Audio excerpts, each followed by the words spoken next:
Hello, my name is Willi, and I'm going to share about my unforgettable moment. The moment was when I went to Kampung Inggris. I went to Kampung Inggris when I was junior high school. My friend, my teachers, and I went to Kampung Inggris using train. In the train, I could not sleep because I had sleep on the seat position. And then we must change the vehicle to angkot, and I fell asleep in angkot until arrived.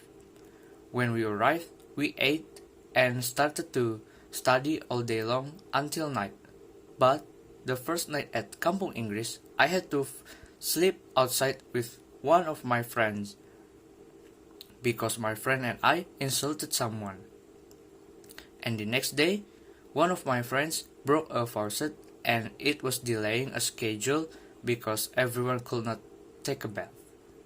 The next 2 days, we started our day with walking around Kampung Inggris. And the last day, we had the last test. And then, we went to home. In the train, I could sleep, but in a weird way. I slept in the middle of the way that used to walk. And the good thing was the security guard did not wake me up. But I felt bad for those people who could not walk to the toilet.